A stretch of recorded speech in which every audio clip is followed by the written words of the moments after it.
we've had video opportunities coming in throughout the day for the past several hours. In fact, we now have another new piece of video we'd like to show you right now and get Terry's reaction to some of this. Let's take a watch. Yeah, this was just raw video here. We haven't even seen this. And this is as the storm was forming, Terry. And right there you can see the tornado beginning to make its descent towards the ground, and I believe this is in the Muscatine area, if I'm not mistaken anyway. You can hear the sirens there. Sirens are blowing, so at this point everybody is heading for shelter. Looks like there was just a flash of lightning right there. And so far hasn't quite touched the ground, but it's not far from it. You can see it making that circular motion, though, as you watch those clouds. They are starting to circle. Sure enough, there's another pretty good shot of it off in the distance there. And we know that not long after this, it must have been within minutes, because we understand people that say when this system came through, Terry, it lasted about 15 or 20 seconds and it was gone. It's always impressive the amount of damage that these things can do in relative seconds, to be quite honest with you. And today's storms, we're moving along at a pretty good clip out there. And I think it'd be interesting to go back to our radar once again and give you a little perspective on how it actually looked when this was first unfolding. And again, if you look right at the top of our first alert sign there, you can see the timestamp. This is at 11:53 in the morning, and down by Wapello, we are already showing our first strong signs of rotation. So at this point, we haven't even had a tornado touchdown, and that doesn't come until around 12:15. So quite a bit of warning there, almost 20 minutes of advanced warning time. And if you notice our track there, it says Grandview, Letts, and Fruitland right in the track of the storm. So the radar accurately depicted where the potential tornado was going to occur.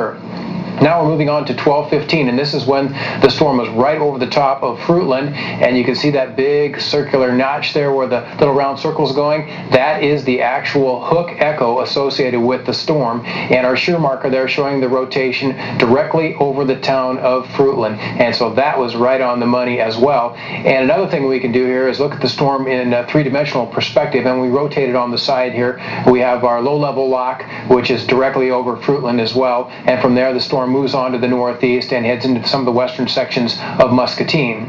And again, another view here of the velocity mode, and this is where we see the winds actually within the storm itself. Anything in the green is moving towards the radar site. Anything in the red would be moving away from it. And if you look down there around Fruitland once again, you can clearly see the rotation in the storm, and that is how the Weather Service, or we at the television station, anybody that has these powerful Dopplers like this, can determine where a tornado is occurring. And today that thing worked marvelously. This is a brand new piece of technology that we have at the station here, and you can see why it's so valuable, not only to us as forecasters, but to you as viewers, because we can give you some advance warning time when we see things like this. We introduced it yesterday, and it went full-blown to work today, and it seemed like you guys were using every facet of this, and the parallels were amazing. We would see it on the radar, and then we would see the video representing what it actually did on the ground. I got to tell you, I was very, very impressed. I've been doing the weather on the air for 30 years now, and never seen anything in technology like that when it comes to forecasting tornadoes and severe weather. And we, of course, had a lot of damage around here, and these aerials, I think, are pretty fascinating, too. Look at that house there, just wiped right off its foundation. All these trees stripped down out there, and ultimately, I think we got a shot in here, too, of the train that was knocked off its tracks today as well. Well, and that really says something when a train is blown off its tracks by winds. And this was a powerful tornado, one that we don't usually see tornadoes like this in this area. Quite unusual, to say the least, and this is going to come in, at least the one in Grandview, as an EF3 tornado with winds of around 140 miles per hour, and the categories actually say here, with a tornado of that strength, there should be severe damage, entire stories of well-constructed houses destroyed, severe damage to large buildings such as shopping malls, trains overturned, trees debarked, heavy cars lifted off the ground and thrown in structures with weak foundations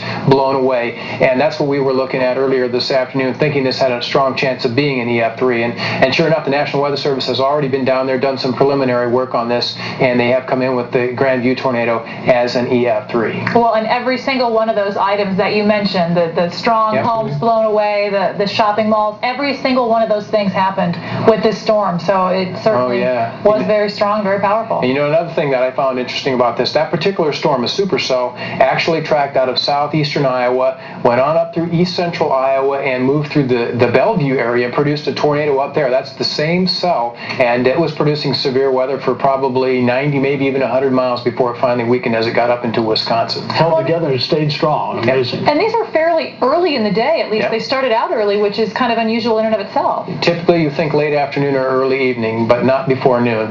Hardly had my breakfast. Many areas of the QCA were spared, though. Well, thank goodness. Could have contained the strength and went right through the yeah, absolutely. And I think the warnings, the National Weather Service was on this early, too, helped a great deal. All right. Our coverage will continue when we come back tonight.